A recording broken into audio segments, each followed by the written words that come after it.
Hello friends, कैसे हो। My name is सी आशीष गुप्ता। आप देख रहे हैं इजी टैक्स सॉल्यूशन।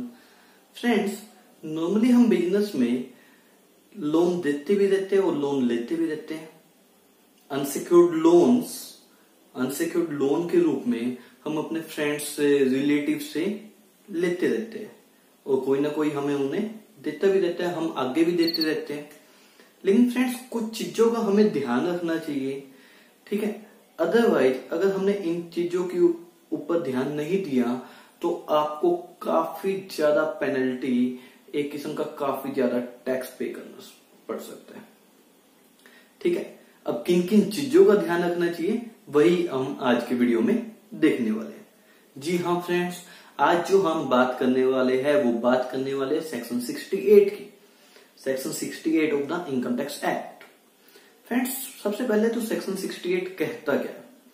सेक्शन 68 कहता है कि अगर आपकी बुक्स ऑफ अकाउंट्स में कोई अमाउंट क्रेडिट हुआ है, मतलब कहीं से कोई पैसा आया है, ठीक है, और आप उसकी एक्सप्लेनेशन नहीं दे पाते हो अपने असेसिंग ऑफिसर के सामने, या फिर आपने एक्सप्लेनेशन दी उससे एओ सेटिस्फाई नहीं होता है, तो वो अमाउंट आपकी इनकम में एज एन अनडिस्क्लोज्ड इनकम मानते हुए ऐड कर दी जाएगी।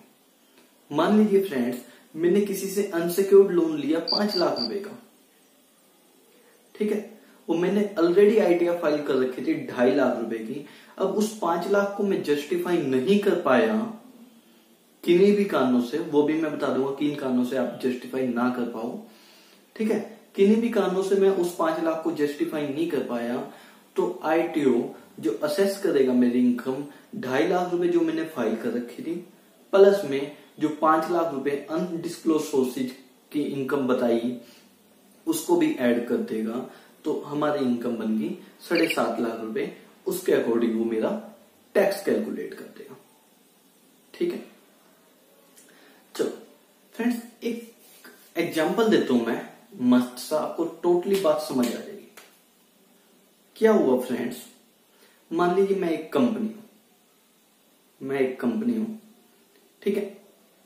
मैंने क्या किया, मैंने झुप्पी झोपड़ी वाले पकड़े, मतलब ये स्लम ड्वेलर्स होते हैं जो, उनको पकड़ा 100 पर्सन्स को, 100 बंदों को पकड़ लिया और हर एक को 2.5 लाख रुपए दे दिए। उनका पैन नंबर अप्लाई करवा दिया, बैंक अकाउंट खुलवा दिया। उन अकाउंटों में मैंने खुद जाके 2.5 लाख रुपए डाले, उनसे ब्लैंक चेकबुक पे साइन करवा रखे थे, ठीक है। वो चेक मैंने अपनी कंपनी के नाम से कटवा लिए और ये दिखा दिया मैंने कि भाई मैंने उन्हें शेयर्स अलॉट करे। साथ ही साथ शेयर ट्रांसफर डीड पे साइन करवा लिए, उनके ब्लैंक शेयर ट्रांसफर डीड पे, ताकि फ्यूचर में मैं इन शेयर्स को अपने नाम से, अपनी फैमिली मेंबर्स के नाम से ट्रांसफर कर सकूं। अब मैंने 2.5 लाख रुपए 100 बंदों को दिए तो कितने हो गए, 2.5 करोड़ रुपए।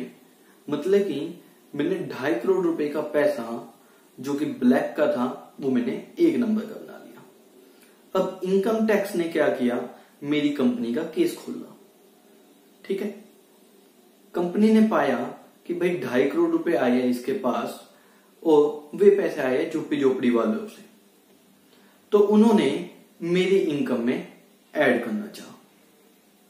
लेकिन मैंने कहा सर एक काम करो, मैंने 100 की 100 पर्सन्स की लिस्ट पकड़ा दी कि भाई मेरे को जो भी ये पैसे आए हैं उन बंदों से आए हैं, ठीक है।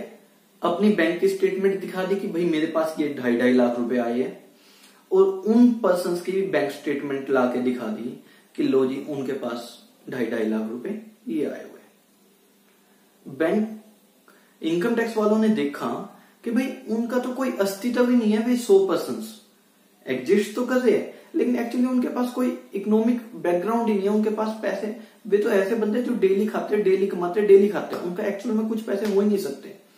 वो मेरी इनकम में ऐड करना चाह रहे थे। केस चला गया सुप्रीम कोर्ट में। सुप्रीम कोर्ट ने डिसीजन दिया कि भाई कंपनी ने जस्टिफाई कर दिया है कि उसके पास 2.5 करोड़ रुपए एज ए शेयर कैपिटल आए हैं, ठीक है। कंपनी ने अपनी बैंक स्टेटमेंट दिखा दी, उन 100 पर्संस के नाम दे दिए। अगर आप खोलना चाहते हो तो उन 100 पार्टीज का केस खोल लो और उनका देखो कि उनके पास पैसे कहां से आए थे। ठीक है, तो इनकम टैक्स वालों ने मुझे छोड़ना पड़ गया, मेरे पास से कोई टैक्स नहीं ले पाए। इनकम टैक्स वाले अगर उनका केस खोलते हैं तो इनकम टैक्स ने देखा कि अगर हम उनकी इनकम 2.5 लाख रुपए ऐड भी कर लेंगे, 2.5 लाख रुपए पर पर्सन ऐड भी कर लेंगे तो 2.5 लाख पे तो कोई टैक्स ही नहीं बनता। तो इनकम टैक्स वाले उन पे भी टैक्स नहीं ले पाए, मेरे पे भी टैक्स नहीं ले पाए। 2.5 करोड़ रुपए का ब्लैक मनी व्हाइट में कन्वर्ट हो गया। अब इनकम टैक्स ने इस सिनेरियो को देखा, ये हुआ है फ्रेंड्स एक केस में, लवली एक्सपोर्ट्स लिमिटेड के केस में। ठीक है, अब इनकम टैक्स ने ये चीज देखी और सेक्शन 68 के अंदर एक अमेंडमेंट लेके आए और एक इंसर्ट कर दिया सेक्शन 115 BBE। क्या लेके आए सेक्शन 68 में? सेक्शन 68 में कहा इन्होंने कि अगर कोई क्लोजली हेल्ड कंपनी है, मतलब कि अगर कोई प्राइवेट कंपनी है और वो किसी से शेयर कैपिटल के रूप में या शेयर एप्लीकेशन मनी के रूप में या सिक्योरिटी प्रीमियम के रूप में किसी से पैसे लेता है,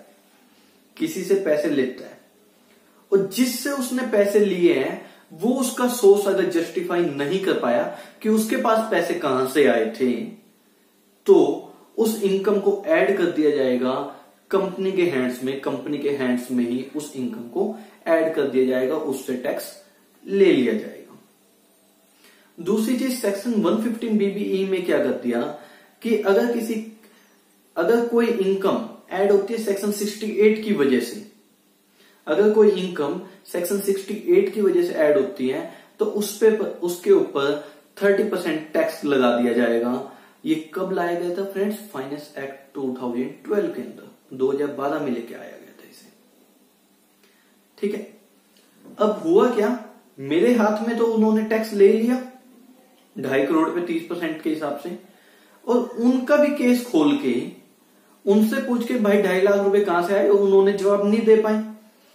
उनके ऊपर भी सेक्शन 115 BBE के अकॉर्डिंग फ्लैट रेट से 30% टैक्स ले दिया, क्योंकि कहा गया सेक्शन 115 BBE में ना तो किसी तरह की कोई एग्जेम्पशन मिलेगी, ना किसी तरह की कोई डिडक्शन मिलेगी, सीधा 30% टैक्स ले लिया जाएगा।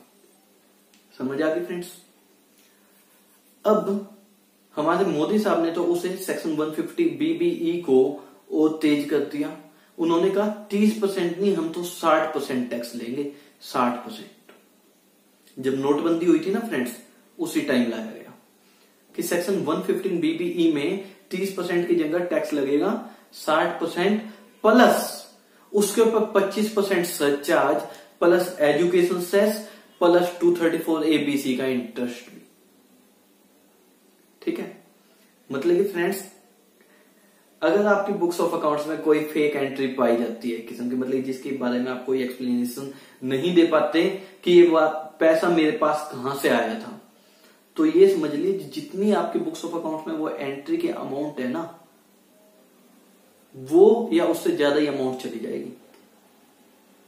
मतलब मान लो आपकी बुक्स ऑफ अकाउंट्स में 5 लाख रुपए की क्रेडिट एंट्री पाई जाती है और आप उसके बारे में जवाब नहीं दे पाते, तो 5 लाख की 5 लाख इनकम टैक्स वालों को देनी पड़ जाएगी आपको। ठीक है, चलो वीडियो में शुरू में मैंने कहा था कि कुछ चीजों का ध्यान रखना चाहिए अनसिक्योर्ड लोन लेते हुए, या फिर कहीं से भी पैसे आए आपको कुछ चीजों को प्रूफ करना पड़ेगा। क्या क्या? सबसे पहले तो ये पैसे मेरे पास कहां से आए, मतलब कि मुझे सामने वाले की आइडेंटिटी देनी पड़ेगी कि ये वाले पैसे मेरे पास उस पर्सन से आए।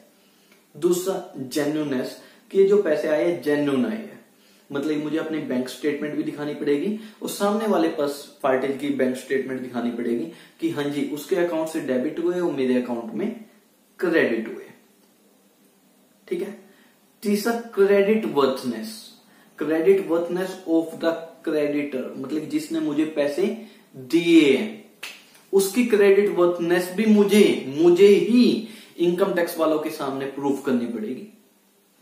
मतलब कि फ्रेंड्स मान लो मैं आपसे पैसे लेता हूं तो मुझे आपकी आइडेंटिटी, ठीक है, जेन्युइननेस और आप ही की क्रेडिट वर्थनेस इनकम टैक्स वालों को प्रूफ करनी पड़ेगी, अदरवाइज मेरे हैंड में वो अनडिस्क्लोज इनकम मानते हुए सेक्शन 68 के अंदर वो मेरी इनकम में एडिशन कर देंगे। उसके ऊपर सेक्शन 115 BBE में फ्लैट रेट से 60% टैक्स ले लेंगे, प्लस में 25% सरचार्ज एक्स्ट्रा। ठीक है। अब मुझे सामने वाली पार्टी की क्रेडिट वर्थनेस कैसे दिखा सकता हूं कि भाई सामने वाले के पास से ये वाले पैसे आए कहां से।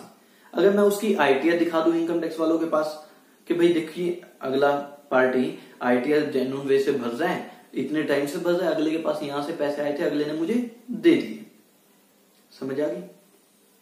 तो मुझे ये इनकम टैक्स में प्रूफ करके चलना पड़ेगा।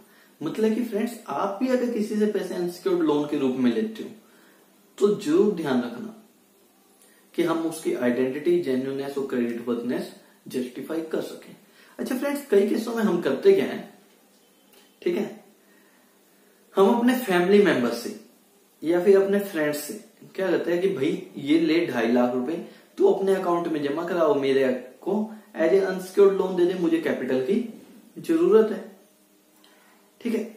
लेकिन फ्रेंड्स ये ध्यान रख लिया करो कि उसके अकाउंट्स में नॉर्मल वे से एंट्री चलती हुई हो, क्योंकि मान लो आप उस 2.5 लाख को, अब वो 2 साल से तो कोई एंट्री कर नहीं रहा था अपने बैंक स्टेटमेंट में, एकदम जाके एक ही दिन में 2.5 लाख रुपए डाल ले, अगले दिन आके उसने मुझे 2.5 लाख रुपए एज एन अनसिक्योर्ड लोन दे दिए।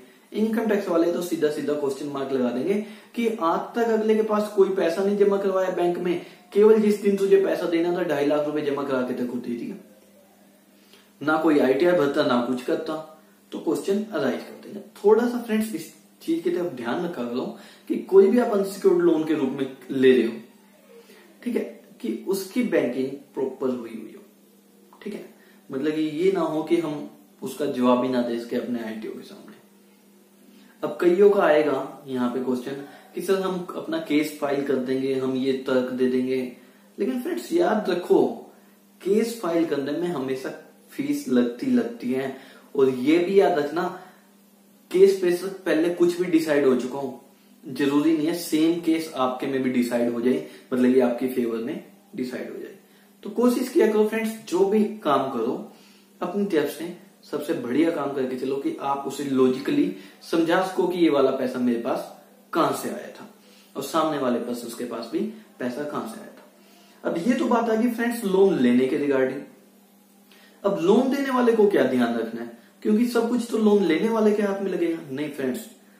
मान लो लोन देने वाला आप, ठीक है, लोन लेने वाला मैं था, मेरे हाथ में तो चलो उन्होंने टैक्सेबल कर दी, मेरी इनकम में ऐड कर दिया, लेकिन फ्रेंड्स ये भी तो याद रखो आपके पास भी तो वो पैसा कहीं ना कहीं से आया होगा, आपके पास भी तो वो पैसा कहीं ना कहीं से आया होगा। और अगर आप उसका जवाब नहीं दे पाते तो आपके केस में भी वो सेक्शन 68 में एडिशन करके सेक्शन 115 BBE